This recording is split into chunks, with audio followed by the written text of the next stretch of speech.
যদি আপনি শান্তি না পান, দুনিয়াতে স্ত্রী ব্যবহার করা আনন্দ লাগে, শান্তি লাগে, সবচাইতে বেশি শান্তি আল্লাহ লুকিয়ে রেখেছেন সেজদার ভেতরে। যদি মনে করতে পারেন যে আমার সামনে আল্লাহর কুদরতি পা আছে, আপনার মনের কথাগুলো যদি আবেগ দিয়ে কান্না জড়িত কণ্ঠে আপনার মাতৃভাষাই বলেন, এখানে একটা মাসলা বলা দরকার। আলেম যারা আছেন তাদেরকে বলছি আপনার সামনে, অনেকে মনে করে যে আমি আরবি জানি না, মোনাজাতে বা সেজদায় যে করব কি। নফল নামাজের সেজদায় পড়ে আপনি বাংলাতে দোয়া করতে পারবেন, কথা বুঝতেছেন? নফল নামাজে, ফরজ নামাজে হবে না, ওয়াজিব নামাজে হবে না, নফল সুন্নত নামাজে কেউ যদি সেজদায় পড়ে তার মনের কথা তার নিজের ভাষায় বলে, আমাদের মাতৃভাষা কি? হে আল্লাহ তুমি আমাকে মাফ করে দাও, এই কথাটা আরবিতে বলতে পারবেন? এখানে 100 জনের 90 জনই পারবে না। তো এরা কি নামাজের সেজদায় কিছু চাবে না? উনি বাংলায় বলবেন, হে আল্লাহ তুমি আমাকে মাফ করে দাও, আল্লাহুম্মা গফিরলি। আবেগ নিয়ে বলে দেখেন, হযরত আব্দুল কাদের জিলানী রাহমাতুল্লাহ আলাইহি বলেন, মন থেকে যদি কোনো কথা বের হয় এটার তাসির হয় বেশি, এটা সরাসরি আরশে পৌঁছিয়ে যায়।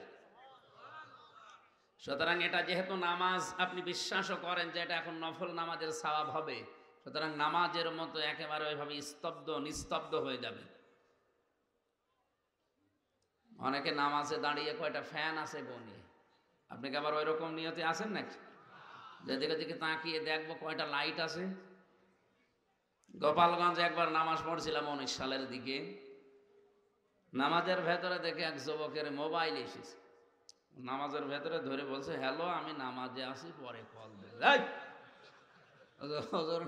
কল আসলে করবো কি, কল আসলে করবো কি মানে?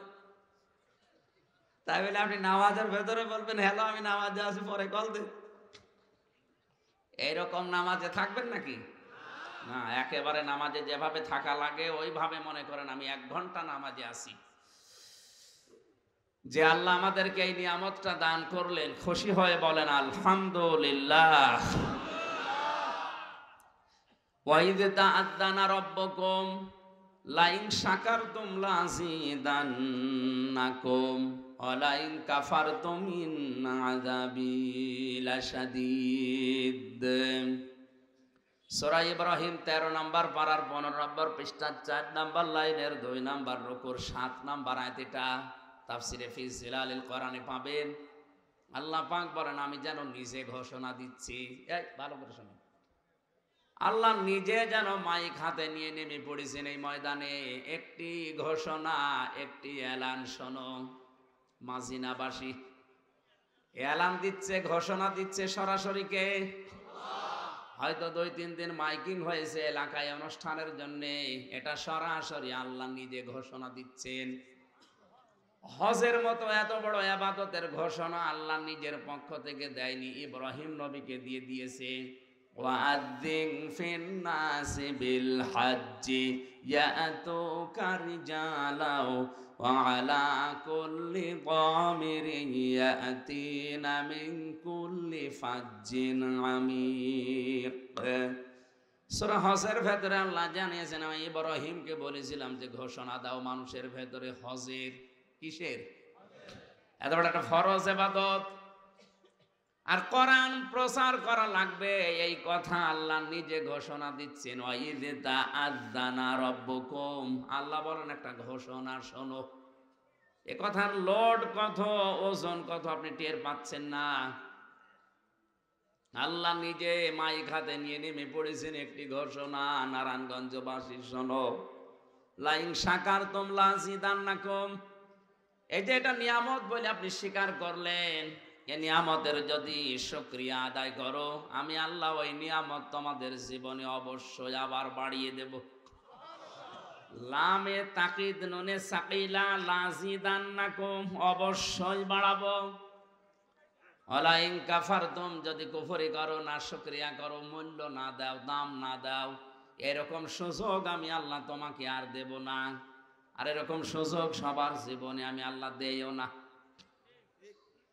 ইন্না আযাবি লাশাদীদ, কঠিন যন্ত্রণাদায়ক আযাবের ভেতরে ফেলে দেব না। এরা কি সমস্যা কি এদের? এই রাস্তায় কারা আছেন আপনারা? কি কি শুরু করেন? কি থাক, এখানে দাঁড়িয়ে থাক ভাই, এখানে দাঁড়িয়ে থাক, কথা বলবেন না। দাঁড়িয়ে থাকে থাক, কথা বলবেন না। রাস্তা দিয়ে যারা চলাফেরা করছে করুক, কথা বলবেন না, একটাও কথা বলবেন না, ইশারায় কাজ করবেন ভাই। কোরআনের আদব হচ্ছে ওয়াইদা কুরিয়াল কোরআন ফাসতামিউ লাহু আনসিতু। কোরআন যখন আরম্ভ হবে চুপ থাকবা, শুনবা, দুইটাই ফরজ। আপনি চুপও থাকেন না বা কথা বলেন। লাআল্লাকুম তুরহামুন, যদি আল্লাহর রহমত এখানে নাজিল করতে চাও, কোরআনের আলোচনা শুরু হলে চুপ থাকা লাগবে আর শোনা লাগবে। এই দুইটা কি নফল না ফরজ? ফরজ, নামাজের মতো ফরজ। এটা যেমন তেমন জিনিস নাকি?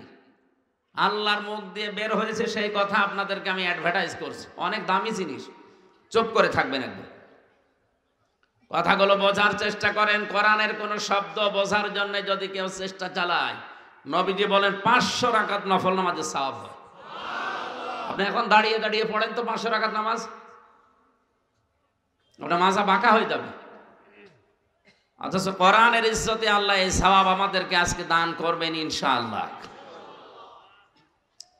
তাহলে নিয়ামতের শুকরিয়া আদায় কাকে বলে?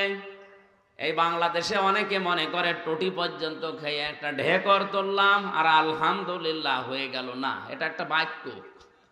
কেউ যদি নিয়ামতের শুকরিয়া আদায় করতে চায়, মুফাসসির বলেন 3টা শর্ত তাকে মানা লাগবে। কয়টা? 1 নম্বরে আপনাকে স্বীকার করা লাগবে যে এটা নিয়ামত। এটা মানেন তো? এটা যে নিয়ামত মানেন তো? নিয়ামতের কদর করবেন। আপনি কথা বলছেন এখনো পর্যন্ত। 2 নম্বরে আপনি শুধু মুখে স্বীকার করলে হবে না। নবীজি বলেন আমার শুকরিয়া আদায় করার জন্য তোমার অন্তরের ভেতরে একটা আনন্দ লাগবে, এটা তুমি নিজে ছাড়া কেউ বুঝবে না।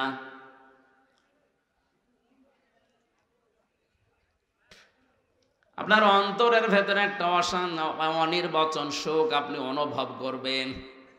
3 নম্বরে এসে কথাগুলো এখান থেকে ডেলিভারি দেওয়া হবে, এই কথাগুলো আপনার প্র্যাকটিক্যাল লাইফে আপনি মিলাবেন। এই 3টা শর্ত শুকরিয়া আদায় করার।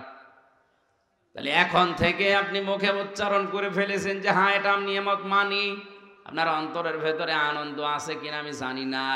যদি আনন্দ লেগে থাকে, যদি আপনি শান্তি পান, অনির্বচন একটা সুখ আপনি পান, 3 নম্বরে কথাগুলো জীবনে যদি সেট করতে পারেন, এরকম ভালো ভালো নিয়ামতে আপনাকে আল্লাহ আরো সংযুক্ত করবেন। বলেন আমিন। নবীজি বলেন মান ক্বালা বিহি সাদাকা, যারা কোরআন দিয়ে কথা বলে দুনিয়ায় তারা সত্য কথা বলে। আজকে থেকে সিদ্ধান্ত নেওয়া লাগবে, কথা শুনলে আমরা কোরআন বাদে কথা শুনবো না। রাজি আছেন? 48,000 দরবার আজ বাংলাদেশে পীরের। একটা দরবার আপনি আমারে দেখান যেখানে কোরআন দিয়ে কথা হয়। অধিকাংশ জায়গায় বাবা কি করেছে, দাদা কি করেছে, ওইটা চলে। কোন কারণে বলা লাগবে? আমি ইসলাম জানতে গিয়ে কোন বাবা কি বলেছে, দাদা কি করেছে ওইটা দেখি না। আমি ইসলাম মানতে গিয়ে দেখি আল্লাহ কি বলেছে, রাসূল কি করেছে। তাহলে আমরা আর বিভ্রান্ত হতাম না। কোন বাবা আকাশ দিয়ে উড়ে গেছে, তোর কি দরকার? তুই আকাশ দিয়ে উঠতে পারিস কিনা ওইটা বল। বাবা উড়ে গেছে ওইটা নিয়ে ওয়াজ করছে। পাবনায় এক জায়গায় ওয়াজ করছিল আমার আগে একজন আমার ভাইরা। আমার যে পীর আছে, এত বড় আল্লাহর ওলি, প্রতিদিন 30টা করে পান খায়, প্রতি পানে হাকিম পরিচর্যা খায়। বলেন সুবহানাল্লাহ। সুবহানাল্লাহ বলছে। আমি বললাম হাকিম পরিচর্যায় যদি সুবহানাল্লাহ হইতে নাউজুবিল্লাহ হবে কোন শ্রদ্ধায়? এটা খেয়েও মানুষ সুবহানাল্লাহ পড়ে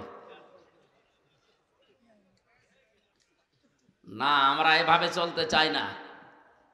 কোন জায়গায় কথা শুনলে আগে কোরআন দিয়ে কথা শুনতে হবে, তাহলে সে কথায় ভেজালের সম্ভাবনা।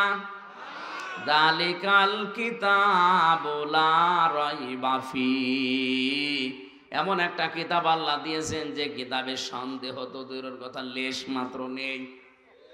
কথা বুঝতেছে? এখানে গুরুত্বপূর্ণ একটা তথ্য আছে। এখানে আলেম নেই? ও আলেম কোনটা? আমি একটা শব্দ বলবো এবার, ভালো করে খেয়াল করেন। এই যে জালিকাল কিতাব, কিতাবের আগে আলিফ লাম দেওয়া, এটা খেলা করার জন্য দিয়েছে। কোরআনের প্রতিটি শব্দ কিন্তু গবেষণামূলক। আমি তাফসীর পড়তে গিয়ে দেখেছি আলিফ লাম কেন আল্লাহ দিলেন। ফি জিলালিল কোরআনে মুফাসসির লিখেছেন, এই পৃথিবীতে কিতাব মাত্র একটা, তার নাম কোরআন। আর যা আছে দুনিয়াতে সব কোরআনের ব্যাখ্যা। কথা বুঝতেছেন? কোরআনের আগে আলিফ লাম দিয়েছেন আল্লাহ, কিতাবের আগে নির্দিষ্ট করে দিলেন এই জন্যে যে হেদায়েত দেওয়ার মতো কিতাব এই পৃথিবীতে একটা এখন আছে, তার নাম কোরআন। কোরআন যদি কাউকে হেদায়েত দিতে না পারে, পথ দেখাতে না পারে, বুঝতে হবে ওর কপালে হেদায়েত নেই। তাফসিরে মুফাসসির বলেন কোরআন যেখানে নেই, আয়াতের ব্যাখ্যায় আমি হাদিস পেয়েছি, মানিত্তাবাআল হুদা বিগাইরিল কোরআন আদাল্লাহুল্লাহ, তিরমিজি শরীফের হাদিস। কোন মানুষ যদি কোরআন বাদ দিয়ে পৃথিবীর কোন জায়গায় হেদায়েত পাওয়ার জন্যও যায়, ওর নিয়ত ভালো ছিল যে আমি ভালো হওয়ার জন্য যাচ্ছি, কিন্তু কোরআন সেখানে ছিল না, এজন্য আল্লাহ নিজে দায়িত্ব নিয়ে তাকে গোমরা বানিয়ে দেয়। শব্দের দিকে খেয়াল করেন তো, আদাল্লাহুল্লাহ, আদাল্লাহ ইউদিল্লু বাবে ইফআল থেকে এসেছে। শব্দটা যদি দল্লা নবীজি বলতেন দল্লা ইয়াদিল্লু, বাংলা অর্থ আসতো আপনি নিজেই নিজেকে খারাপ বানিয়ে ফেলেছেন। আদাল্লা বাবে ইফআল থেকে আসার কারণে বাংলা অর্থ দাঁড়িয়েছে আপনার হয়তো নিয়ত ভালো ছিল, কিন্তু কোরআন সেখানে ছিল না, এজন্য আপনি ভালো হওয়ার নিয়ত গিয়েছিলেন। আল্লাহ নিজে দায়িত্ব নিয়ে আপনাকে আরো খারাপ বানিয়ে দেবে। কেন বলেন তো? বাবাকে বাবা বলে ডাকে মানুষ, অনেকে শ্বশুরকেও বাবা বলে ডাকে, ডাকে না? শ্বশুরকে বাবা বলা যায় না? জায়েজ আছে, কিন্তু নিজের বাবার সামনে যদি বারবার বাবা বাবা করে ডাকেন, আপনার বাবার মনে কষ্ট লাগবে না? কেউ জিজ্ঞাসা করলে যে তোর বাপ কোনটা, নিজের বাবা বাদ দিয়ে শ্বশুরকে দেখায়, তাহলে বাবার মনে এই দুঃখ লাগবে যে এটা জন্ম দিয়েই ভুল করলাম। নিজের বাবার সামনে শ্বশুরকে যদিও বাবা বলা যায় যাচ্ছে, তারপরও যদি বেশি বেশি ডাকেন আপনার বাবার মনে যেমন দুঃখ লাগার সম্ভাবনা। কোরআন দিয়েছে আল্লাহ হেদায়েত দেওয়ার জন্যে। কোরআন বাদ দিয়ে পৃথিবীর কোন জায়গায় যদি আপনি ভালো হওয়ার নিয়তেও যান, আল্লাহ বলেন ঠিক আছে যা, দেখি তোর কোন বাবা হেদায়েত দেয় দেখছি। এই জন্য দেখতে পাই আজ 48,000 দরবার থেকে হেদায়েতের কিছু পাওয়া যায় না, কারণ কোরআন সেখানে চলে না, ওর বাবার নিয়ম চলে। আমি আপনাকে ওখানে যেতে নিষেধ করছি না, যাবেন ওই জায়গায় যেখানে কোরআন পাওয়া যায়, কোরআনের কর্মসূচি চলে। আপনি সত্যি বুকে হাত দিয়ে বলতে পারবেন একটা দরবারের নাম যে এই দরবারে কোরআনের কর্মসূচি চলে, বাবার নিয়ম নীতি চলে না, দেখান, আমি সেখানে যাব। নেই। ওখানে গেলে আগে জিকির ধরিয়ে দেয়, হো হো করবি, তা এটা জিকির, জিকিরের নাম জিকির। জিকিরের শব্দ 4টা, স্পষ্ট হাদিস, সুবহানাল্লাহ, আলহামদুলিল্লাহ, লা ইলাহা ইল্লাল্লাহ, আল্লাহু আকবার। জিকির যদি করতে চান এটা ইবাদত, এই 4টা শব্দ দিয়ে করবেন। এক কথা বলছেন না কেন? আর জিকির কিভাবে করবেন ওই নিয়ম আল্লাহ কোরআনে দিয়েছেন যে এইভাবে করো। আযকুর রাব্বাকা ফি নাফসিকা তাদাররুআ ওয়া খিফাতা ওয়া দুনাল জাহরি মিনাল কওলি ইলা আখিরি আয়া। সূরা আরাফ 9 নম্বর পারা 15 নম্বর পৃষ্ঠা 13 নম্বর লাইনের 104 নম্বর আয়াতে আছে, প্রথম অংশে পাবেন। তাফসীরে ইবনে কাসির। আল্লাহ পাক বলেন আমাকে ডাকবা মনে মনে। কিভাবে? 1 নাম্বার পদ্ধতি এটা মনে মনে, 2 নম্বরে আবেগ জড়িত কণ্ঠে, কান্না জড়িত কণ্ঠে, 3 নম্বরে গোপনে গোপনে, 4 নম্বরে আওয়াজ বাদ দিয়ে। এই 4টা শব্দ বুঝেছেন কিনা বলেন? আল্লাহকে ডাকার পদ্ধতি আল্লাহ নিজে শেখালেন, উযকুরুল্লাহ, তোমরা জিকির করো আল্লাহর, কামা আল্লামাকুম, যেমন ভাবে আল্লাহ তোমাদের শিখিয়েছেন। তা আল্লাহ শিখিয়েছেন কয় পদ্ধতি? আরো জোরে বলেন বলেন। 1 নম্বরে মনে মনে, 2 নম্বরে কান্না জড়িত কণ্ঠে, কথা বুঝতেছে? 3 নম্বরে গোপনে, 4 নম্বরে উচ্চ আওয়াজ বাদ দিয়ে। এবার বলেন তো আজ দরবার গুলোতে যে জিকির চলছে এই সিস্টেমে আছে? বিশেষ করে আমার তাহেরি ভাই যে জিকির করে, কি জিকির গো! জিকিরের তালে তালে নাচতেছে, অনেকে ওর সাথেও নাচে। আর এত জোরে জোরে কেন? কি দরকার আপনাকে? সাহাবী পাহাড়ে উঠছিলেন, জোরে জোরে ডাকছিলেন সুবহানাল্লাহ আলহামদুলিল্লাহ। নবীজি বললেন কি এত জোরে ডাক দাও? আল্লাহ কি কালা নাকি? আল্লাহকে শুনতে পাবে না? আমি কিন্তু ফরজ নিয়মটা বললাম, এখন যদি কারো গায়ে লাগে এই হাদিস তাহলে বাদ দিয়ে দেই। আপনি জিকির করবেন কয়টা শব্দ দিয়ে, কয়টা নিয়মে, এর বাইরে ইসলাম নেই। যদি কেউ বাইরে কোনো কিছু বানায় সেটা বেদাত। এর বাইরে যদি কোনো কিছু দিয়ে বলে যে এটাও জিকির, হো হো এটাও, আপনি নবীজির জীবনে দেখাতে পারবেন যে এভাবে নবী জিকির করেছে? নবীর চাইতে আপনি ইসলাম বেশি বোঝেন? আশা করছে আপনি অন্যদিকে যাবেন না। বেদাত যারা আবিষ্কার করে তাদের সালাম দেওয়াও নিষেধ। এত কঠিন কথা, কোন নামাজ পড়ে না এরকম মানুষকে সালাম দেওয়া যায় না? যায়। রোজা রাখে না, সালাম দেওয়া যায় না? অথচ বেদাত যারা করে তাদেরকে সালাম দেওয়া পর্যন্ত নিষেধ। কত রাগ নবীজির তাদের উপরে। অথচ বাংলাদেশ, ভারত আর পাকিস্তানে সবচাইতে বেশি বেদাত চলে। আসল ইসলাম নেই, নকল ইসলাম ভরে গেছে। একটাই কারণ, আমরা কোরআনের কথা শুনি না। এখানে যারা বসে আছে, সামনে রমজান মাস, এটা রমজানের কোরআন নাজিলের মাস, আর একদিন মাত্র আছে মাঝে। কত মানুষ এখানে বসে আছে, কোরআনে কারিম পড়া তো দূরের কথা, কোনোদিন ছুঁয়েও দেখে না যে এটা আল্লাহর কি চিঠি আল্লাহ পাঠিয়েছে। না, হচ্ছে না ভাই।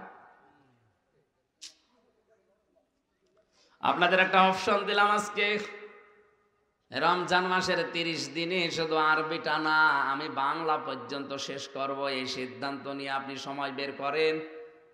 যদি একটা মাসের ভেতরে, আমি তো জেলখানায় 3 বছরে প্রায় 150 বারের উপরে শেষ করলাম, আর বাংলাটাই পড়েছি প্রায় 75 বারের উপরে। আমার তো আয়নার মতো হয়েছে, আপনার হয়তো ওইভাবে হবে না একবারে, তা তো একবার শেষ করেন। পুরা রমজানের পরে দেখবেন আপনাকে দিয়ে কেউ বেদাত আর শিরিক করাতে পারবে না। এটা ঔষধ, এটা একবার শেষ করে দেখেন। কেউ শিরিকের কথা, বেদাতের কথা বললে আপনি ধরে ফেলবেন ডাক্তার দিয়ে। এই এটা তো মেলে না, আপনি জিকির করছেন মেলে না, দান করছেন তাও মেলে না। অনেকে দান করার পর আবার খোঁটা দিয়ে ফেলে। আপনার দান না করাই ভালো ছিল। তাহলে এই ঔষধ কোথায় আছে বলেন তো? আরো জোরে। তাহলে রমজান মাস কোরআন নাজিলের মাস, এ মাসে এটা শেখার জন্য সিদ্ধান্ত নেওয়া লাগবে। আপনি সিদ্ধান্ত নেন, যদি নাও পারেন, যদি অবস্থায় মারা যান, আপনি তালবে ইলম হয়ে মরবেন।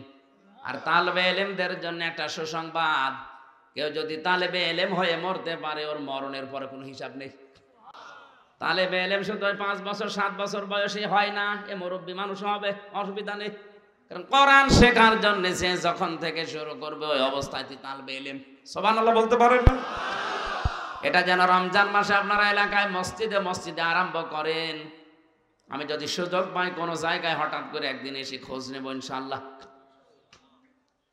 এখন থেকে সিদ্ধান্ত নেওয়া লাগবে, কোরআন যেখানে নেই ওখানে গেলে যে আল্লাহ আমাকে খারাপ বানিয়ে দেবে। সুতরাং যেই দরবারে কোরআন নেই, ওই দরবার যদি আমার বাবাও তৈরি করে, আমি ওই দরবারে যাব না। রাজি আছেন? যে দলে কোরআন নেই, ওই দল যদি আমার বাবাও প্রতিষ্ঠা করে, ও দলে আমি নেই। এটা শুধু সামিয়ানার নিচে না, মানে আপনি এটা মানতে পারবেন তো যে কোরআন যেখানে নেই, সে পীরের দরবার হোক, কোন দল হোক, আমি সেখানে নেই। কারণ ওখানে থাকলে আমাকে গোমরা বানিয়ে দেবে কে? নবীজি বানাবে না, আমির হামজা বানাবে না, বানাবে সরাসরি কে? এজন্য আজ হাজারো দরবারে মানুষ ভালো হওয়ার নিয়তে যায়, কিন্তু খারাপ হয় বেশি। এর প্রমাণ আমার লালনের মাজার কুষ্টিয়ায়। এই নারায়ণগঞ্জ থেকেও কত মানুষ ভালো হওয়ার নিয়তে যাচ্ছে যে আল্লাহর ওলি শুয়ে আছে। অথচ সারা দেশ গছিয়েছে কয় মন গাঁজা না পাবেন তার সাথে বেশি গাঁজা ওখানে পাবেন। লালনের ভক্ত জেলখানায় দেখলাম কাশেমপুরে, ও ভক্ত কি করবে গাঁজা খাওয়ার জন্য পুলিশ ওরে ধরে দিয়েছে জেলে। ও বেটা ভেতরে এসে বারান্দায় গাছার গাছ লাগিয়েছে। কি কি নেশা বলেন তো, ওরে পুলিশে ধরে দিয়েছে গাঁজা খাই এই জন্য, ও এসে গাঁজার গাছ লাগিয়ে দিয়েছে। জেলারে বলছে বেটা ওর পর থেকে বারান্দায় কিছু রাখা ওর জন্য নিষেধ, এখন আর কিছু রাখতে দেয় না বারান্দায়। আগে কিছু মানুষ গাছ মাছ লাগাইতো, ওই যে ঝাল গাছ ফলের গাছ মাছ, এখনো গাজার গাছ লাগিয়ে পুরা বদনাম করে ফেলিস। আমি শুধু হাসির জন্য বলি না, আজকে থেকে যদি এই সিদ্ধান্ত নিয়ে রমজানের একদিন আগে আপনি যদি বলতে পারেন যে কোরআন যেখানে নেই আমি ওখানে যাব না, তাহলে আমার আর ওয়াজ করার দরকার নেই। আপনি কথার ওজন টের পাননি এখনো? যারা টের পেয়েছে মুখ খুলছে না। সিদ্ধান্ত সত্যিই কি নিতে পারবেন না? লোক দেখানোর জন্য বললেন না, আপনি পারবেন না। কারা পারবেন দেখি হাত তোলেন তো। ওয়াজ ওয়াজ হয়ে গেছে, আমি মোনাজাত করে দিলাম। না মানে কোরআন যেখানে নেই ওখানে যাবেন না, তাহলে এদেশে আর কিছু থাকে? দড়ি ছাড়া বেঁধে ফেলেছি, দড়িও লাগে নাই বাঁধতে।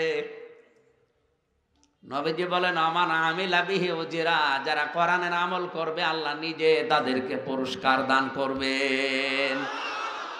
কোরআনে 500 আমল আছে, কয়টা?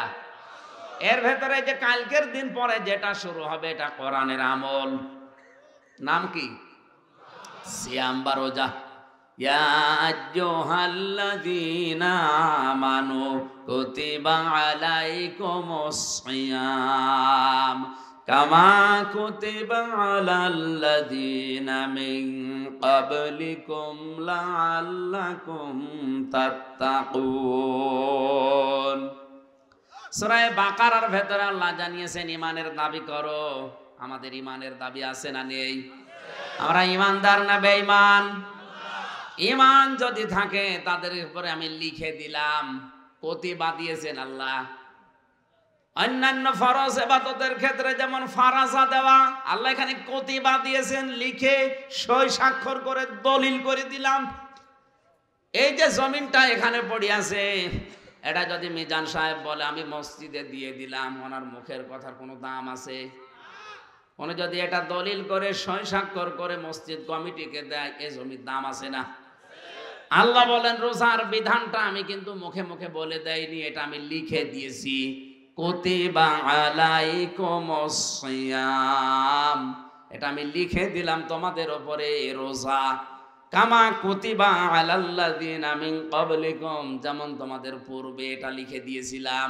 তাহলে রোজার এই বিধান, সিয়ামের এই বিধান শুধু আমাদের না, আমাদের পূর্বে যত জাতি আল্লাহ পাঠিয়েছেন প্রতিটি নবীর শরীয়তে এটা ছিল। এক কথা বলেন, অনেক দামি জিনিস এটা। কেউ যদি রোজা রাখতে পারে, রোজার মতো আল্লাহর নবী বলেন কিয়ামতে আল্লাহ জান্নাতে যাওয়ার জন্য যত গেট বানিয়েছে তার ভেতরে রাইয়ান নামে একটা গেট আলাদা, ওখানে সবাইকে প্রবেশ করতে দেবে না, শুধু সিআইপি ভিআইপি যারা, এ ভিআইপি সিআইপির ভেতরে তারা হবে ওই গেটের মালিক যারা রোজা রেখেছিল। ফামান শাহিদা মিনকুমুশ শাহরা ফালিয়াসুমহু, তোমাদের ভেতরে কেউ যদি রমজান মাস পায় সে যেন অবশ্যই রোজা রাখে। আর একটা দিন পরে যেহেতু এটা আসছে, নবীজি রমজানের প্রস্তুতি নিতেন 6 মাস আগে থেকে, আর আমরা মাত্র একটা দিন পাচ্ছি সামনে। সুতরাং এখন থেকে প্রস্তুতি নেওয়া দরকার যেন 30টা রোজা আমার জীবন থেকে না সরে যায়। যত কষ্ট হোক আমি রোজা রাখবো। রোজাদারের মুখের দুর্গন্ধ পর্যন্ত আল্লাহর কাছে মেশক আম্বরের চাইতেও বেশি প্রিয় মনে হয়। নবীজি বলেন যারা রোজা রাখে তাদের জন্য 2টা খুশির সময় আছে। একটা হচ্ছে যখন সেই লোকটা ইফতারি করে।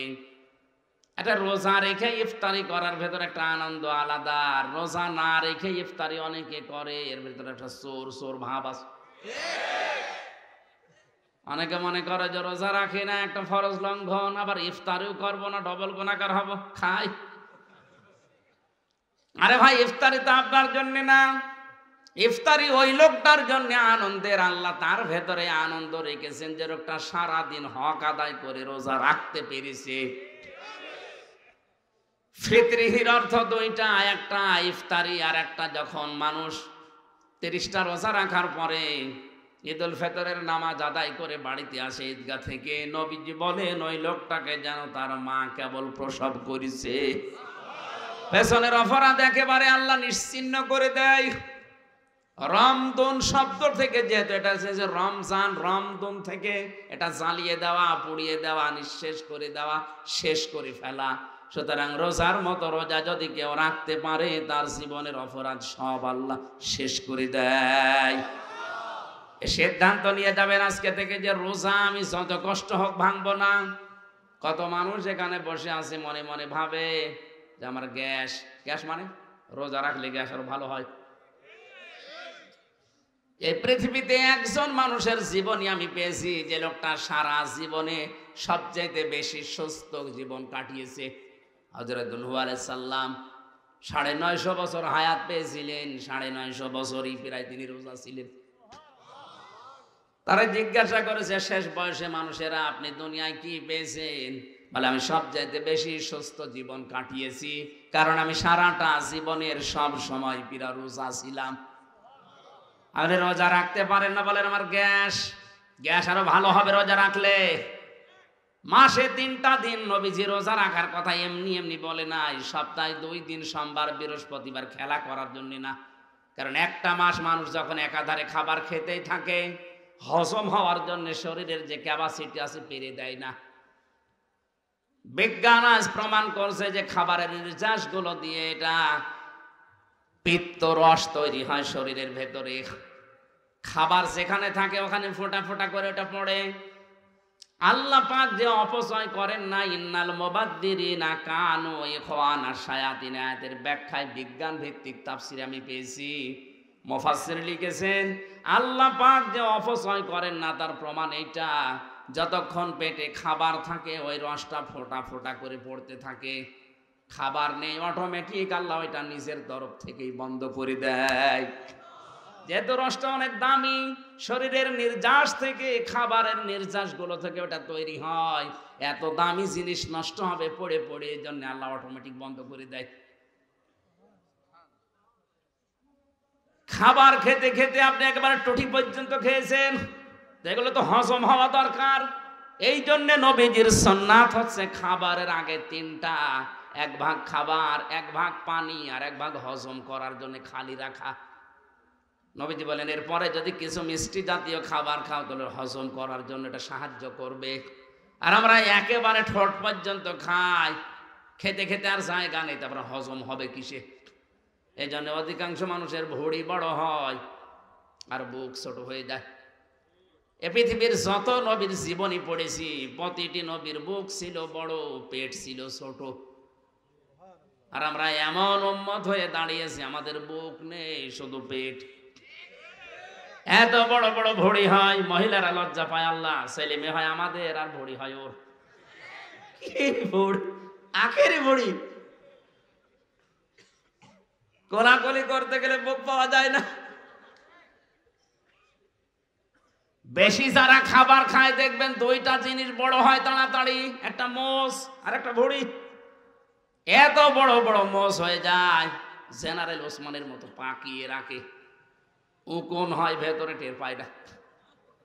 কুষ্টিয়ার বড় বাজারে একবার এক চাষারে বললাম, চাষা আপনার মোষগুলো তো কাঁচা ছিল, পাকলো কবে? বলছে ভাতিজা মোষ পাকা না, দুধ খেতে যে সর লেগেছে। কি বড় মোষ, চিন্তা করেন, যেটা রাখার দরকার ওটা রাখে না। নবীজির উম্মত দাবি করলে দাড়ি আপনি লম্বা করবেন আর মোষ খাটো করবেন, এইটা আপনি রাখেন না, রেখে দিয়েছেন ওপরেরটা।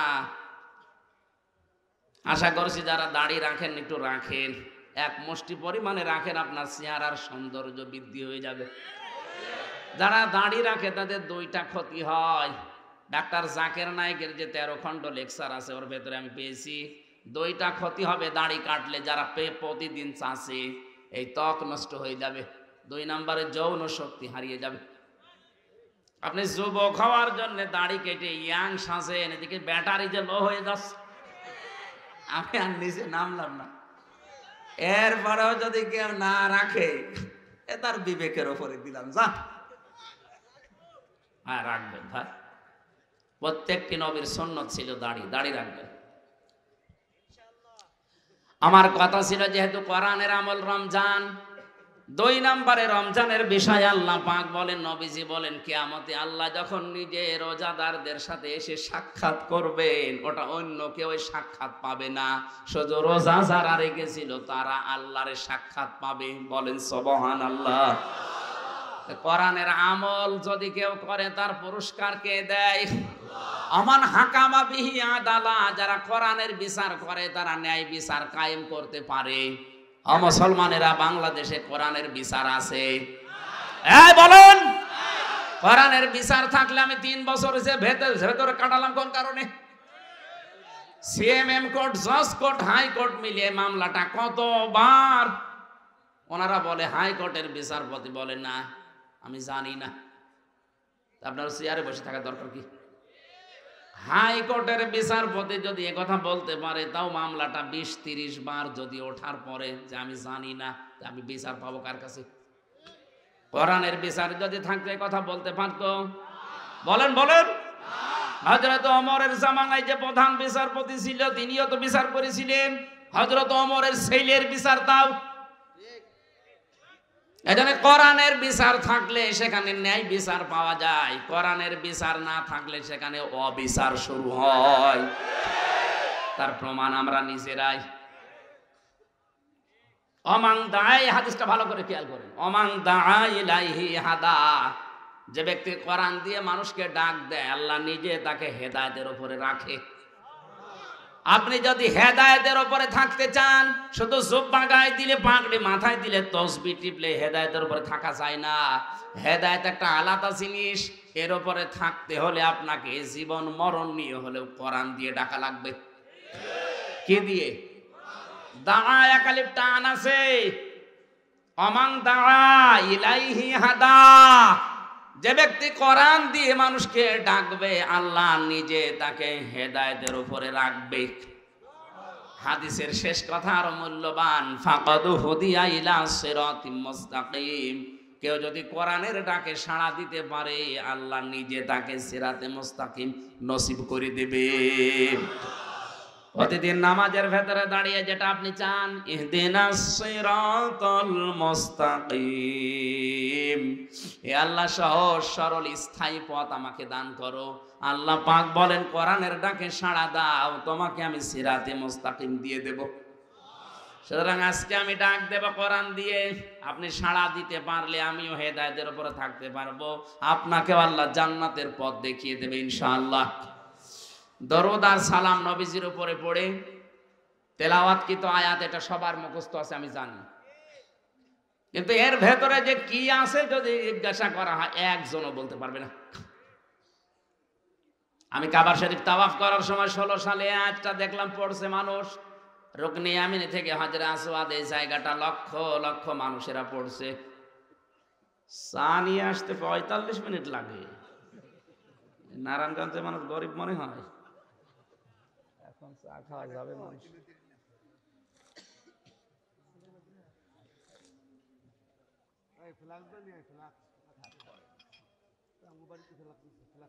লাগবে না, আর লাগবে না। এই একটা নিয়ে এসে 45 মিনিট পরে ফেলাচ্ছে, 2 ঘন্টা লাগবে। থাক ভাই, কথা বুঝতেছেন আপনারা? এই আয়াতটা এই সময় দেখি লক্ষ লক্ষ মানুষেরা পড়ছে। আমি ওই সময় বুঝছিলাম না যে কেন এই আয়াত পড়ে।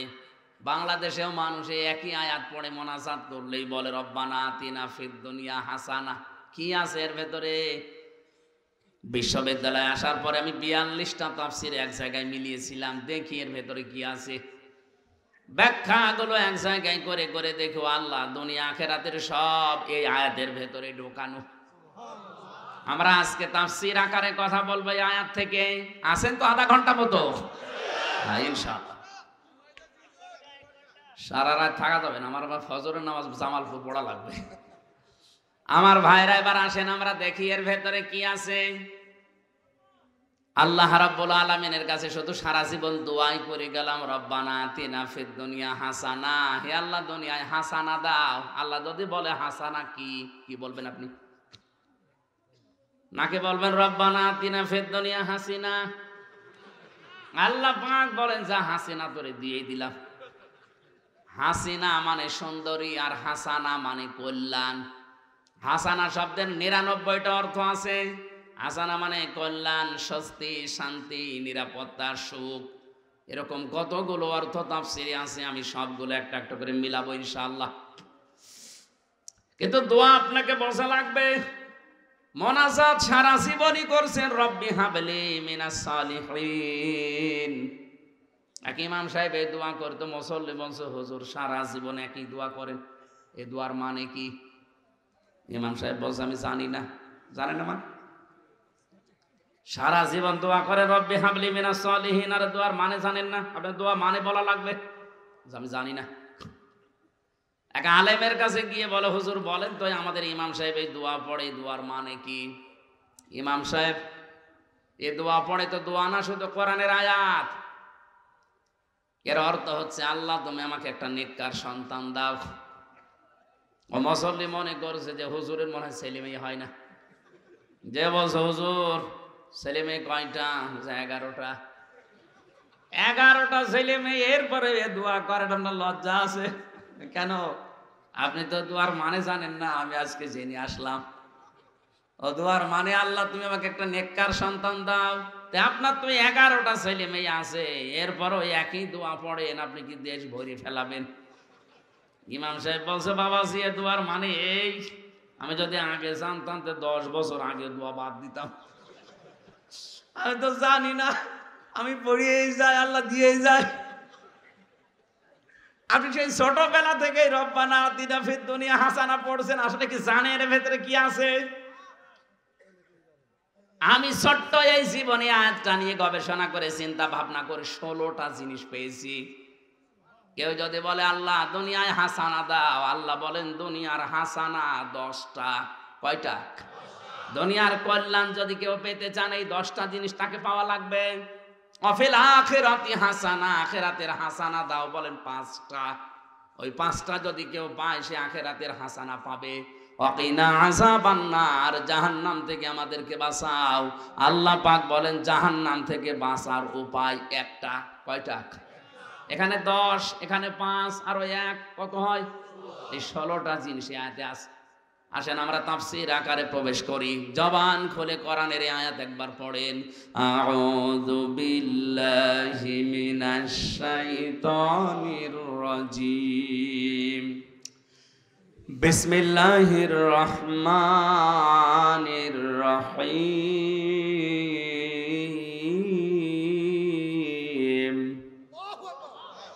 ওয়া মিনহুম মান ইয়াকুলু রব্বানা আতিনা ফিদ দুনিয়া হাসানা وفي الآخرة حسنة وقنا عذاب النار।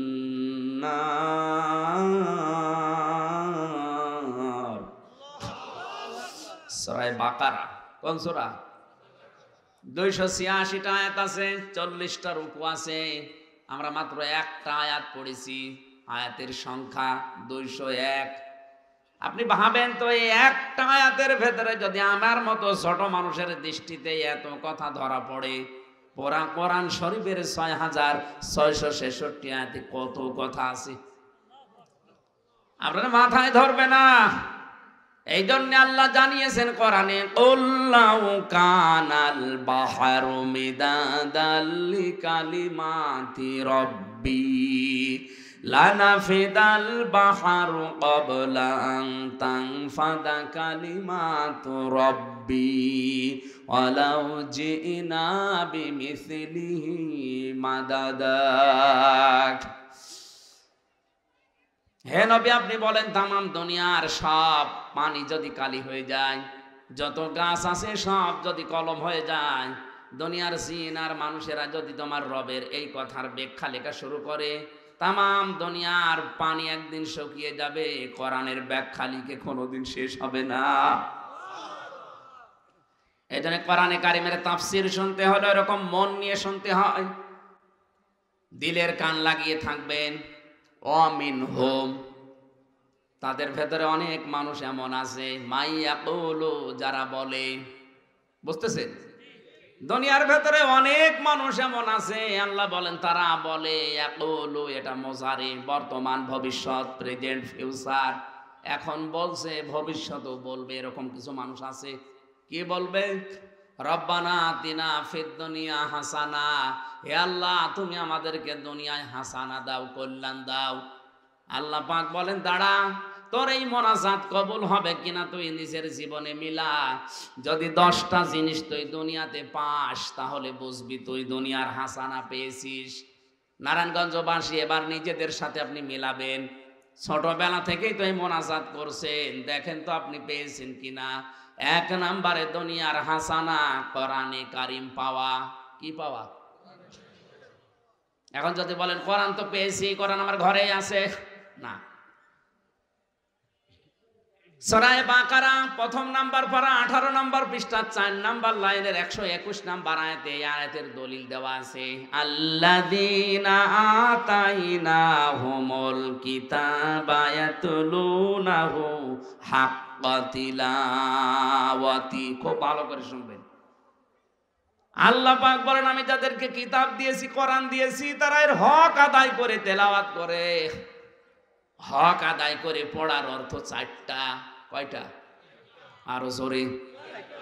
আপনি যদি বলেন আমি কোরআন পেয়েছি, দুনিয়ার হাসানা পেয়েছি, তাহলে 4টা জিনিস আপনাকে কোরআনের ব্যাপারে মানা লাগবে। আপনি এবার মিলাবেন এই 4টা পেয়েছেন কিনা। 1 নম্বরে কোরআন আপনাকে শুদ্ধ করে পড়তে হবে। পারেন আপনি? না। কত মানুষ পড়ে দেখে যা যা নাসরুল্লাহি ওয়াল ফাত, হয়েছে? হ্যাঁ, না হয়নি। ইদা জা নাসরুল্লাহি ওয়াল ফাত, হয়েছে? হ্যাঁ, হয়নি। অথচ কেউ কিছু বলছে না, ওনারা মনে করছে হয়েছে। এখানে যে সোয়াদ ছিল আমি সিন বললাম, অর্থ হয়ে গেছে আকাশ পাতাল। নুন সোয়াদ র নাসর মানে সাহায্য, আর নুন সিন র নাসর মানে ঈগল পাখি। আপনি মুখটা গোল না করে যদি সোজা সোজি বলতে চান আমার মতো, ইযা জা নাসরুল্লাহি ওয়াল ফাত, যখন আল্লাহর সাহায্য আসবে তখন আপনি বিজয় দেখতে পাবেন। আর আমি আগে যেটা পড়লাম অর্থ হচ্ছে যখন আপনি বিজয়, যখন ঈগল পাখি আসবে তখন বিজয় পাবেন। আল্লাহর কথা পুরা উল্টিয়ে ফেলেছেন। আপনি মনে করছেন আমি পারি না, তাই কেন পারেন না কেন? যারা বলে আমি জানি না তাই মানি না, এটা আপনার ডবল অপরাধ। আপনি জানেন না কেন? আপনাকে জানা লাগবে। কেউ দুনিয়ায় মায়ের পেট থেকে জেনে আসেনি, সবাই দুনিয়ায় এসে জেনেছে। ওরা যদি জানতে পারে, আপনি জানেন না কেন? যেন আজকে থেকে কোরআন শুদ্ধ করে পড়বো এই নিয়ত করেন। আপনি কোরআন পেয়েছেন বললেই তো হচ্ছে না, কোরআন শুদ্ধ করে পড়া জানা লাগবে। 2 নাম্বার এটা বোঝা লাগবে। এখানে 100 জনের 98 জন মানুষ কোরআন বুঝবে না। তাহলে দুনিয়ার হাসান আপনি কি পেলেন? খালি দোয়াই করে যাচ্ছেন, আপনার দোয়া ইমাম সাহেবের মতো মাঠে মারা যাচ্ছে, দোয়া করে যাচ্ছে, সেরেমি হয়েই যাচ্ছে। রব্বানা আতিনা ফিদ দুনিয়া হাসানা শুধু বলা না, কোরআন আপনাকে পাওয়া লাগবে। এটা দুনিয়ার হাসানা, দুনিয়ার, আরো জোরে বলেন। আর কোরআন পাওয়ার অর্থ 1 নাম্বার শুদ্ধ করে পড়া, 2 নাম্বারে বোঝা, 3 নাম্বারে যতটুকু বুঝবেন ওর উপরে আমল করবেন। আব্দুল কাদের জেলানির জীবনী পড়লাম আমি শিক্ষার জন্য, বলছি এদিকে তাকান। ওনার 5.5-6 বছর বয়স মাত্র, মা নিয়ে গেছে মাদ্রাসায়। ওস্তাদ বলছে আব্দুল কাদের বলো আলিফ। হযরতে আব্দুল কাদের বলে হুজুর আলিফের মানে কি? আলিফের মানে আমি জানি না। আলিফের মানে জানেন না, ও জিনিস আমি পড়বো না, কারণ যে জিনিসের অর্থ নেই, মানে নেই, ও জিনিস আমি পড়ি না। ওস্তাদ বলছে কি বলো তুমি, তুমি জানো নি যে আলিফের মানে বলতে পারবা? হযরতে আব্দুল কাদের বলে হ্যাঁ আমি মায়ের কাছে শুনেছি। বলো দেখি। তিনি আলিফ দিয়ে আল্লাহর পরিচয় তুলে ধরলেন, আল্লাহু লা ইলাহা ইল্লা হুয়াল হাইয়ুল কাইয়্যুম। এখানে পড়তে পড়তে 10টা ক্ষমতার কথা আছে আল্লাহর, 10টা পাওয়ারের কথা আল্লাহ আয়াতে জানিয়েছেন সূরা আয়াতুল কুরসির ভেতরে, যেটা সূরা বাকারার 255 নম্বর আয়াত তেলাওয়াত করে শোনালেন। আল্লাহর পরিচয় দেওয়ার পরে ওস্তাদ বেহুশ হয়ে গেছে কাঁদতে কাঁদতে। কি বলে এতটুকু বাচ্চা? মাকে ডাক দিয়ে পর্দার আড়ালে বলে, মা আপনার ছেলে মনে হয় মাদ্রাসায় পড়িয়েছেন, এখন নিয়ে এসেছেন আমার কাছে পরীক্ষা করার জন্যে। মা বলে না, এই প্রথম নিয়ে আসলাম। ওস্তাদ বলে আপনার কপাল ভালো, এতটুকু বাচ্চা, এর তো কোরআনে কারিমের অনেক আয়াত আছে। ওনার জীবনীতে লেখা আছে প্রায় 18 পারা পর্যন্ত ওনার এই ছোট বয়সে মুখস্থ ছিল, 5.5-6 বছর বয়স। মা আমার কান্না আরম্ভ করলেন। ওস্তাদ বলে আপনি কাঁদেন কেন, আপনার তো আনন্দের বিষয়। মা বলে কাঁদি এই জন্যে, আমার এই ছোট্ট বাচ্চা পেটে যখন ছিল তখন প্রতিনিয়ত আমি কোরআন পড়তাম। আজ কত মহিলা প্যান্ডেলে বসে আছে, ওরা সন্তান পেটে রেখে সূরা ইউসুফ পড়ে না, সূরা মুহাম্মদ পড়ে না, ওরা সারাদিন বসে দেখে স্টার জলসার স্টার প্লাস। পেট থেকে আব্দুল কাদের জেলানি আসবে না কটকটি আসবে? আসে ও কটকটি আর রং কিরণমালা। মেয়েদের কয়েক ইঞ্চি পেট, এটা খুব দামি জায়গা। এখানে কত মানুষের নজর পড়ে, সবার নজর কি ভালো? অনেকে বলে হুজুর আমি ভালো নজরে তাকাই, এটা টাটকা শয়তান। তোমার নজর কত ভালো?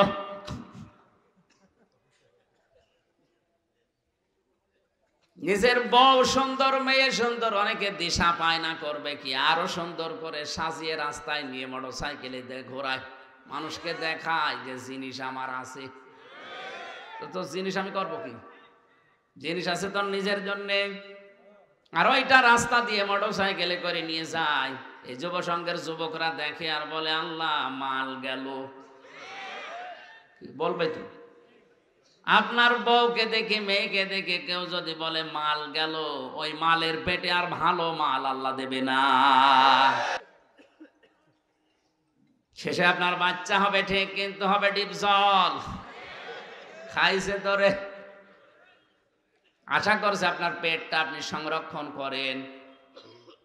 আব্দুল কাদের জেলানি যে মায়ের পেটে এসেছিল, ওই মায়ের পেট আর আপনার পেট আকাশ পাতাল। আব্দুল কাদের জেলানির মা বলে আমার এই সন্তান পেটে রাখা অবস্থায় প্রতিনিয়ত আমি কোরআনে কারিম পড়তাম। শুধু কোরআন পড়েছি তা না, এই সন্তানটা জন্ম নেওয়ার পরে একে আমি পাশে বসিয়ে ফজরের নামাজ আদায় করে যখন তেলাওয়াত করতাম, আমি নিজেও কোরআনের হাফেজা। আমার এই ছোট্ট বাচ্চা আমার মুখের দিকে তাকিয়ে মুখ মিলাতো। আমার আফসোস হয় এই কারণে, আমি যদি আর একটু কষ্ট করে পড়া কোরআনটা এভাবে প্রতিনিয়ত পড়তাম, আমার এই ছোট বাচ্চা এতটুকু বয়সে 30 পারা কোরআনের হাফেজ হয়ে যেত। আব্দুল কাদের জেলানি এমনি হয় না, পেটে মায়ের পেট তৈরি করা লাগবে ওই রকম ভাবে। কোন মহিলাকে নবীজি কিন্তু দাজ্জুস বলেন না। আর দাজ্জুস লা ইয়াদখুলুল জান্নাহ, এটা মুযাক্কার শব্দ, পুরুষ। ওই পুরুষ দাজ্জুস যার মেয়ে, যার বৌমা, যার বউ, যার বোন বেপরদায় চলে, ওই পুরুষকে নবীজি দাজ্জুস বলেছেন। আর দাজ্জুসের জন্য জান্নাত হারাম। আর দাজ্জুস লা ইয়াদখুলুল জান্নাহ, দাজ্জুস জান্নাতে যাচ্ছে না, যাবে না। ইয়াদখুলু মোজারে বর্তমান ভবিষ্যৎ, প্রেজেন্ট ফিউচার। এই হাদিসের ব্যাখ্যায় পড়েছি, কোন মহিলা বেপরদায় চলার কারণে যদি জাহান্নামী হয়ে যায়, কমপক্ষে 4 জন পুরুষ মানুষ সাথে নেবে। তার বাবাকে নেবে, তার বড় ভাইকে নেবে, তার নিজের স্বামীকে নেবে, তার বড় ছেলেকে নেবে।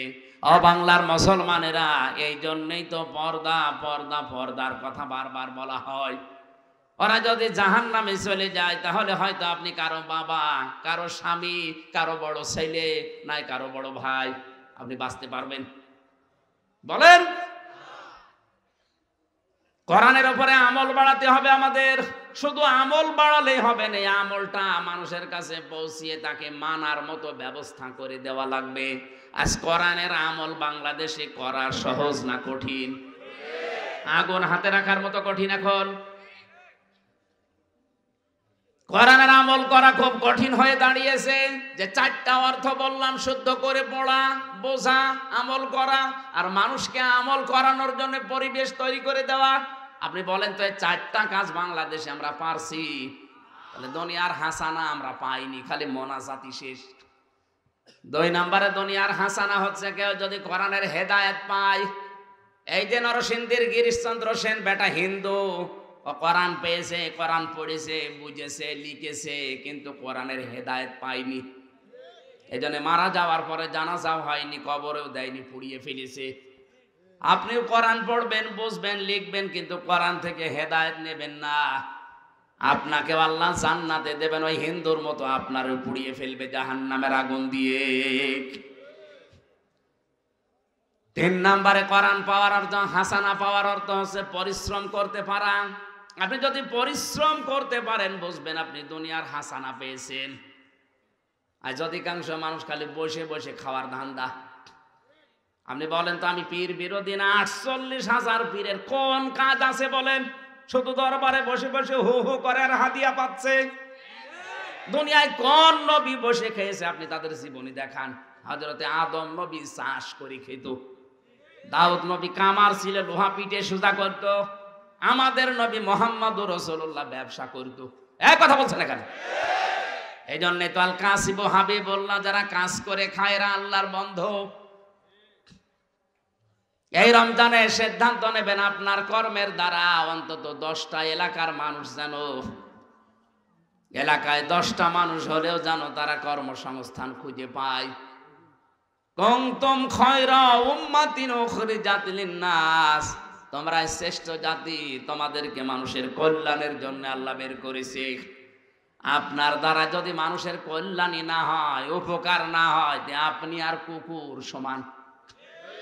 আজকের মাহফিলের সভাপতি রফিক সাহেব হাজার হাজার মানুষের কর্মসংস্থান এই রংধনু গ্রুপের মাধ্যমে করে দিয়েছে।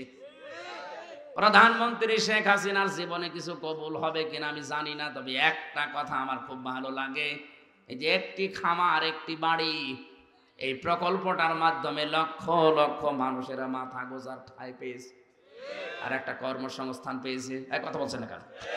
তার কাজটা ভালো না?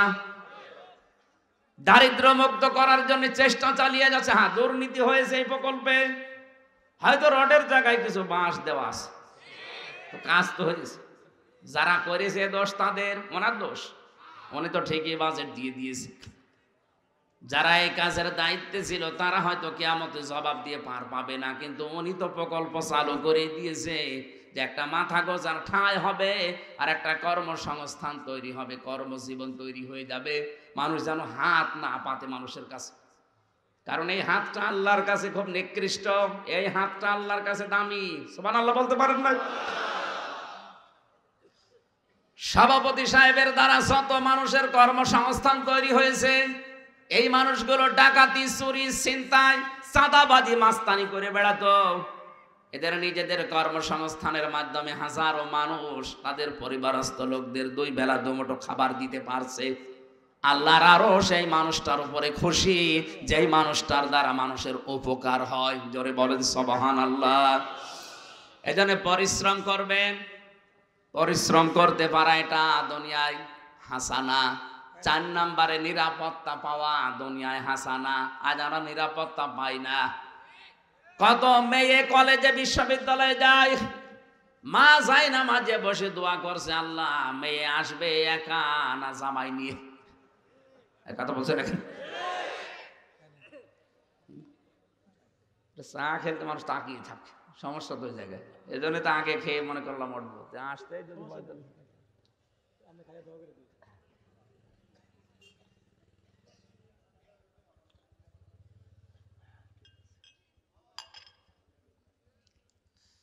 5 নম্বরে দুনিয়ার হাসানা সুখ আর শান্তি। সুখ বলা হয় 3টা জিনিসকে, শান্তি বলা হয় 4টা জিনিসকে। 6 নম্বরে দুনিয়ার হাসানা, ধৈর্য ধারণ করতে পারা। বিপদ যত কঠিন হোক, যদি ধৈর্য ধারণ করতে পারেন, এটা দুনিয়ার হাসানা আপনি পেয়েছেন। ধৈর্য কাকে বলে, কত প্রকার, কি কি, হালকা হলেও 3 বছর টের পেয়েছি। একটা ঘরের ভেতরে 24 ঘন্টা আমাদেরকে তালা লাগিয়ে রাখতে। খাসার ভেতরে যে পাখি থাকে কত কষ্টে, আমি এই 3 বছর বুঝেছি। এদিকে 2.5 হাত, এদিকে 3.5 হাত, 24 ঘন্টা তালা মারা অবস্থায় একটা মানুষ যদি যোগাযোগ বিচ্ছিন্ন হয়ে থাকে, তা তো আমার কোরআন শরীফ ছিল, আল্লাহর উপরে ভরসা ছিল, আমি টিকেছিলাম। যাদের এগুলো নেই, ওরা যে কিভাবে থাকে আমার তো বুঝে আসে না। আমার মনে হয় মানুষ এমনিতেই পাগল হয়ে যাওয়ার কথা। পৃথিবীতে ধৈর্যের পরীক্ষা সবচাইতে বেশি দিয়েছেন মুহাম্মদুর রাসূলুল্লাহ। এত কষ্ট স্বীকার করেছিলেন এই দ্বীনের জন্য। তায়েফে যেভাবে পাথর বৃষ্টির মতো তার উপরে নিক্ষেপ হয়েছিল, নবীজি ওই সময় বরদোয়া করলে পুরা তায়েফ মাটির সাথে মিশে যেত। আল্লাহর নবী বলেছিলেন, না, এরা আমাকে চিনতে পারে নাই। ও জিবরাইল, এদেরকে যদি শেষ করে দাও, তাহলে আমি কার কাছে কালিমা পৌঁছাবো? আমাদেরও দ্বীনের জন্য, ইসলামের জন্য কষ্ট আসবে, ধৈর্য ধারণ করতে পারা, এটা দুনিয়ার হাসানা। 8 নম্বরে দুনিয়ার হাসানা, নেক সন্তান পাওয়া। কি পাওয়া? সন্তান যেন ভালো হয়, এটা দুনিয়ার হাসানা। ভালো সন্তান ওইটা যেটা ডাল খায়, বাবা খায়। কোনটা? কয়েকদিন আগে একটা ভিডিও ভাইরাল হয়েছে, 4 ভাই আর 2 বোন, 6 জন মিলে তার বাবাকে, নিজেদের নামে সম্পদগুলো সব লিখে নিয়ে বাবাকে রাস্তায় ছেড়ে দেবে সিদ্ধান্ত নিয়েছে। অবশ্য সুবহানাল্লাহ, কোথায় পড়ে আপনি? না না, সুবহানাল্লাহ বলার পেছনে একটা কারণ থাকতে পারে। এই লোকটারও দোষ আছে। 6টা ছেলে মেয়ে, আল্লাহর পরে যে মা বাবার স্থান, এই শিক্ষা ওই ছেলে মেয়ের একটাও পায়নি। ওরা সম্পদ নিজের নামে লিখে নিয়ে বাবার রাস্তায় ছেড়ে দেবে না, করবে কি? এই জন্য আপনাকেও হয়তো শেষ বয়সে রাস্তায় ছেড়ে দিতে পারে আপনার সন্তান, যদি আপনি কি এটা আপনার সন্তান না জানে। আমি রাঙ্গামাটি থেকে আসার সময় এক বৃদ্ধাশ্রমে দেখতে গিয়েছিলাম, ওই লঙ্গদুতে। যে দেখি বৃদ্ধাশ্রমে এক মহিলা তার ছেলেকে নিয়ে কাঁদতেছে। ডাক দিয়ে বললাম, কি হয়েছে? ওর মা বলছে, বাবা, আমি যখন মারা যাব তখন এই ফ্যানটা পাল্টিয়ে দিবি। ছেলে বলছে, মা, তুমি তো মরিয়ে যাবে, এবার ফ্যান পাল্টিয়ে করবো কি? না, আমি কর্তৃপক্ষ কি বারবার বলি, কিন্তু আমার কথা শোনে না। আমি তো জানি তোর ফ্যান ছাড়া ঘুম হয় না। তুই আমার সাথে যা করলি, কিছুদিন পরে তোর ছেলে মেয়েরা এইটাই করবে, তোরে এই জায়গায় রেখে যাবে। তোর তো ফ্যান ছাড়া ঘুম হয় না, এই জন্য তোরে আগে থেকে সতর্ক করলাম। ওই অবস্থায় দেখলাম হাতের ওপর ওর মা মরে গেল। হাও মাও করে কেনতে মায়ের পা জড়িয়ে বলছে, হুজুর, এ দোষ শুধু আমার একা না, এ দোষ আমার বউর।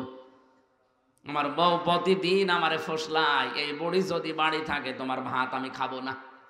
আমার 2টা সন্তান আছে, তাদের মুখের দিকে তাকিয়ে আমি তালাকও দিতে পারি না। বাধ্য হয়ে 3 মাস আগে মাকে আমি রেখে গেছি এখানে। আজকে মাটা আমার মারা গেল। নারায়ণগঞ্জবাসী, আমার তো মনে হয় এই কলেজের অধ্যাপক রাঙ্গামাটির উনি একা না, এখানে অনেক মুরব্বী আছে যারা তাদের পরিবারের কাছে ঠিক ওই রকমই। না, আমরা পারছি না। অথচ কোরআনে কারিমে আল্লাহ এমন সুন্দরভাবে উদাহরণ দিয়েছেন, আপনি আশ্চর্য হয়ে যাবেন এটা শুনলে। খুব খেয়াল করে শোনেন তো যারা আলেম আছেন। অখফিদ লাহুমা জানাহাজ যুল্লি মিনার রাহমা, এই পর্যন্ত বলি। আপনি ইমাম না? এই আয়াতটা ঠিক আছে। অখফিজ, খফজন মানে ডাউন করার পরে ফল করে দেওয়া। আল্লাহ বলেন ডাউন কর, ফল কর। জানাহন মানে ডানা। জানাহন মানে আমাদের ডানা আছে। কথা বলছে না কেন? তাহলে আয়াত ভুল না? মানে আমাদের তো ডানা হয় না, তো ডানা দিলেন কেন? আমাদের হয় হাত। আল্লাহ হাত দিতে পারতেন, এদুন। জানাহন ডানা দিয়েছেন এই জন্যে মানুষের ডানা নেই, মানুষের আছে হাত। আল্লাহ পাখির কাছ থেকে ডানা হাওলাত করলেন। কেন ডানা হাওলাত করার আর জায়গা নেই? এরোপ্লেনের ডানা আছে, হেলিকপ্টারের ডানা আছে, কথা বলছে না কেন? তাদের ডানা হাওলাত না করে পাখির ডানা নিলেন কেন? খুব খেয়াল করেন আল্লাহ কিভাবে সেট করেছেন।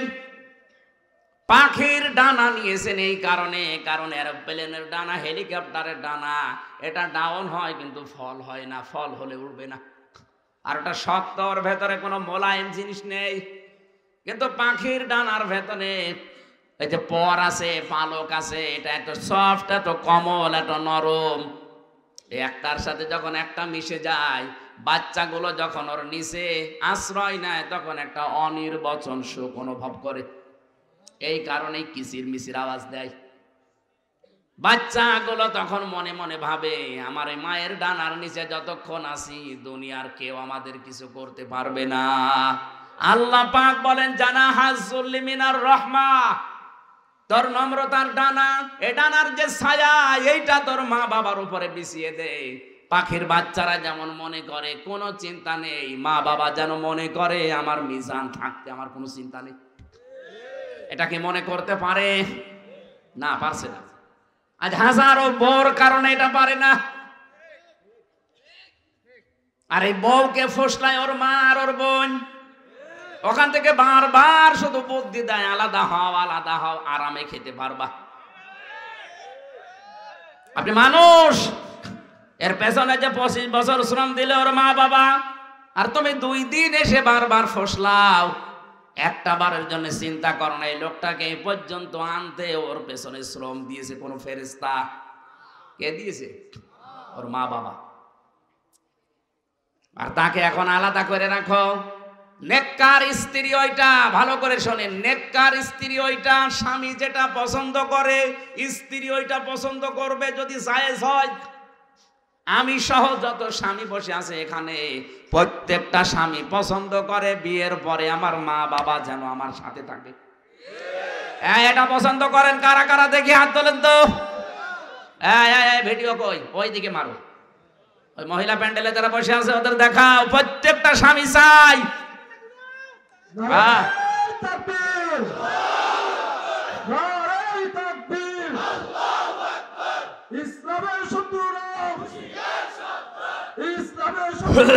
বসে। সম্মানিতা মা বোনারা, দেখতে পেয়েছেন প্রত্যেকটা স্বামী এক বাক্যে হাত তুলেছে যে বিয়ের পরে আমার মা বাবা আমার সাথে থাকবে, আমি খেয়ে থাকি আর না খেয়ে থাকি। কিন্তু আজ 100টার প্রায় 98টা পরিবারে বউরা এটা চায় না। আপনার স্বামী যেটা চায়, পছন্দ করে, আপনি চান না। আপনি নামাজ পড়তে পারেন, রোজা রাখতে পারেন, কালো বোরকা পরতে পারেন, আপনি নেককার হতে পারেন না। মেয়ে লোকে কথা শুনলে কালকে বলবে, হুজুর যেন কিয়ামতের আগে আর না আসে। আপনাদের আমি বাঁচাতে চাই, আপনি জাহান্নামে যাচ্ছেন। কেন শ্বশুর শাশুড়িকে নিজের মা বাবার মতো মনে করা যায় না? আরে কোরআন সামনে নিয়ে মাথায় নিয়ে আমি বলতে পারি, আমি তো জামাই, এটাও জামাই। যারা জামাই আছে আমরা শ্বশুর শাশুড়িকে যেই নজরে দেখি, বউগুলো যদি আমাদের মা বাবাকে ওই নজরে দেখতো, কিয়ামতের আগে এই দেশে কেউ আলাদা হতো না। খালি ফসলা। তো নিজের মা বাবা হলে কিয়ামতের আগে তুই বলতে পারতি যে এটা বৃদ্ধাশ্রমে দিয়ে আসো, এটা আলাদা করে দাও।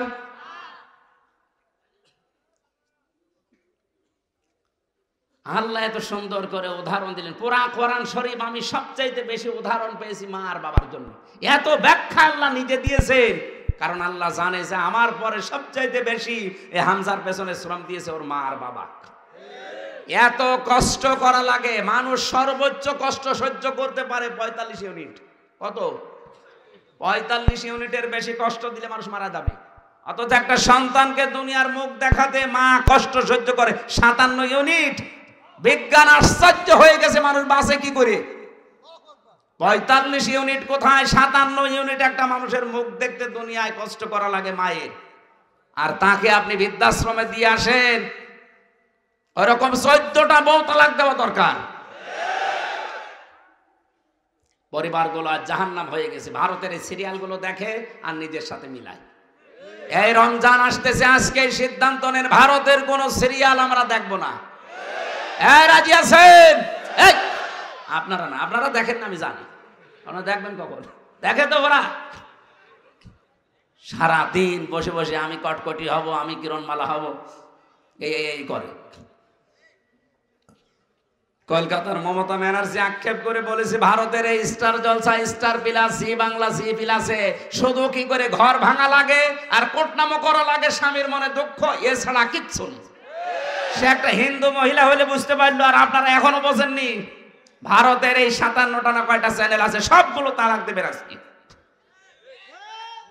খালি বাংলাদেশের এটিএন বাংলা দেখবে। কেন বসে বসে বিভিন্ন তাফসির ঘাটা যায় না? আমি তো সময় পাই না সেকেন্ডও, আর বসে বসে সারা দিন ওইগুলো বসে বসে দেখবে। তাই আপনার পেটে আল্লাহ ভালো জিনিস দেবে কি করে? আপনার মন মানসিকতা হয়ে গেছে এরকম খারাপ। সন্তান যেন ভালো হয়, আর ভালো সন্তান হওয়ার জন্য কোরআনের শিক্ষা দরকার।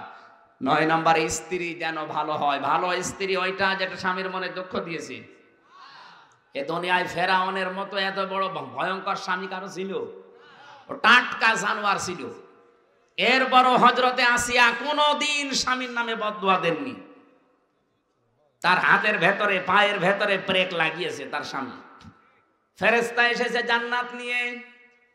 হযরতে আসিয়া বললেন, জান্নাত না, এখানে একটা ঘর বানাও যেখানে বসে আল্লাহকে দেখা যায়। এই দুনিয়াতে একটাই মহিলা যার জন্য আল্লাহ জান্নাতে নিজে ঘর বানিয়ে দেখিয়েছেন। অনাজ্জিনি মিন ফিরআউনা ওয়া আমালিহি ওয়ানাজ্জিনি মিনাল কওমিজ জালিমিন। এক আয়াত টান আছে একালিপ করে। হযরতে আসিয়া বলেছিলেন, মাবুদ, আমার স্বামী আমার উপর অত্যাচার করে, তুমি রাগ করো না, তুমি আমার স্বামীর অত্যাচার থেকে আমাকে বাঁচাও, কিন্তু আমার স্বামীর উপরে গজব দিও না। ও নারায়ণগঞ্জের মা বোনেরা, এত কষ্ট দিয়েছে ইমানের জন্য, এরপরও স্বামীর উপরে বরদোয়া দেয়নি, শুধু বলেছিলেন আল্লাহ তুমি আমাকে বাঁচাও, কিন্তু আমার স্বামীকে ধ্বংস করে দিও না। আর আপনি একটা সাবান কম হলে গালি দেন, আপনি মানুষ?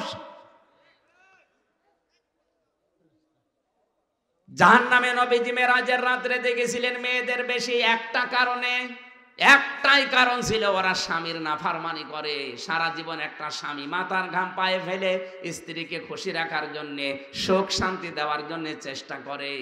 একটা শাড়ি কম হলে সারা জীবনে সব ভুলে যায়। এই কুফরি করার কারণে আপনি জাহান্নামে যাবেন। আপনার নামাজ, রোজা, কালো বোরকা সব মাটি মারা যাবে। সুতরাং আজকে থেকে জীবন যত কঠিন হোক, স্বামী নামে এই গাছটাকে আপনি দুঃখ দেবেন না। আল্লাহ কবুল করুন। মেয়েদের বলেন আমিন। যেই মহিলাকে আল্লাহ সালাম দিয়েছিলেন তার নাম খাদিজা। একটাই কারণ ছিল খাদিজাকে সালাম দেওয়া, তিনি স্বামী ভক্তি করেছিলেন বেশি। নবীজি যত রাতে আসতেন স্বামীর জন্য তিনি দরজার সাথে হেলান দিয়ে ঘুমাতেন, তাও বিছানায় পিঠ দিতেন না। তিনি ডাক দিয়ে বলতেন, স্বামী আমার, আপনি সারাদিন দিনের কাছে বাইরে থাকেন, বাড়িতে এসে যদি বারবার ডাকাডাকি করেন, আমি যদি আরামের বিছানায় থাকি তাহলে উঠতে দেরি হয়ে যাবে, আমার স্বামীর সাথে বিয়াদবি হবে। এ কারণে ঘুম লাগলে আমি দরজার সাথে হেলান দিয়ে ঘুমিয়ে পড়ি। এরকম বউ তো এখন ঘরে ঘরে।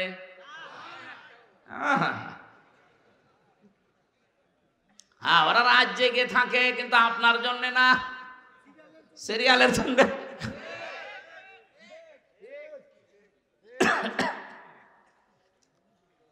দশ নম্বরের সমাজ, কোরআনের সমাজ যেন পাওয়া যায়। এটা দুনিয়ার হাসানা, আজ পর্যন্ত কোরআনের সমাজ আমরা দেখতে পেলাম না। 500 আয়াত লাগে কোরআনের সমাজের জন্য, একটা আয়াত আমাদের দেশে নেই। কোরআনের সমাজ আমরা কোথায় পাচ্ছি? খালি রব্বানা আতিনা ফিদ দুনিয়া হাসানা দোয়া করে যাচ্ছে। অফিল আখিরাতি হাসানা, আখিরাতের হাসানা 5টা। মরণ যেন ভালো হয়, আখিরাতের হাসানা। ভালো মরণ ওইটা যেটা গলায় দড়ি দিয়ে হয়, বিষ খেয়ে হয়, কি শাহাদতের মরণ। 2 নম্বরে কবর যেন ভালো হয়, ভালো কবর ওইটা যেটা পাকা করা হয়। হযরতে ওসমানের মতো মানুষ পড়ে আছে, জান্নাতের সার্টিফিকেট পেয়েছে তিনি। একটা পাথর দেওয়া শুধু কবরের উপরে, বোঝা যাচ্ছে না। আর বাংলাদেশে গরু ছাগল মরে যায়, কবর 3 তলা হয়। কোন কারণে আপনি কবর ফাঁকা করেন বলেন? ওপরে 5 তলা বানালেন, ভেতরে জানলা আগুন লাগিয়ে দেবে। এই কবর পোষা, পীর পোষা, মাজার পোষা এটা বন্ধ করা দরকার। কোন কবর পাকা করা জায়েজ নেই। কোন কারণে পাকা করবেন আপনি? আপনার কবর কি ওসমানের চাইতে দামি হয়ে গেছে? 3 নম্বরে হাসর যেন ভালো হয়। দুনিয়ায় যার সাথে আপনি মহব্বত করবেন, চলাফেরা করবেন, কিয়ামতে তার সাথে হাসর হবে। 4 নম্বরে হাউজে কাউসারের পানি যেন পাওয়া যায়। 5 নম্বরে বিনা হিসাবে যেন আল্লাহ জান্নাতে দিয়ে দেয়। 5টা হচ্ছে আখিরাতের হাসানা। ওয়াকিনা আযাবান্নার, জাহান্নাম থেকে বাঁচার উপায় একটা। কেউ যদি দুনিয়ায় দিন কায়েমের জন্য চেষ্টা চালায়, ওর আর কিছু না হোক, আল্লাহ ওরে জাহান্নামে দেবে না। এজন্য দুনিয়ায় টার্গেট থাকা লাগবে, আপনি যাই করেন দিন যেন, ইসলাম যেন এই দেশে কায়েম হয়। আল্লাহ আমাদেরকে এই 16টা কাজ আয়াত থেকে নেওয়ার তৌফিক দিন, আমিন, আল্লাহুম্মা আমিন। রব্বানা যালামনা আনফুসানা ওয়া ইল্লাম তাগফির লানা ওয়া তারহামনা লানাকুনান্না মিনাল খাসিরিন। রব্বুল আলামিন, চাতক পাখির মতো নারায়ণগঞ্জ, রূপগঞ্জের এই মাসিনা এলাকার দিকে তাকাও। তোমার বান্দা বান্দিরা কোরআনে কারিম শোনার জন্য এরা নিস্তব্ধ হয়ে বসে আছে। আমি আয়াতের ব্যাখ্যা যদি এখনো করতাম, কেউ বাড়ি যেত না। কোরআন শোনার জন্য যাদের এত আগ্রহ, এই মানুষগুলোকে ওমরের মতো বানিয়ে দাও। সওয়াব যদি দিয়েই থাকো, কোটি কোটি গুণে বাড়িয়ে দাও। কিয়ামতে যিনি সুপারিশ করে জান্নাতে নিয়ে যাবে, ওই নবীর রওজায় পৌঁছিয়ে দাও। দুনিয়ার মাটির নিচে যারা ঈমান নিয়ে ঘুমিয়ে গেছে, আল্লাহ মাফ করে দাও। এ মাহফিলের আয়োজন করতে গিয়ে তোমার যে বান্দারা শ্রম দিয়েছে,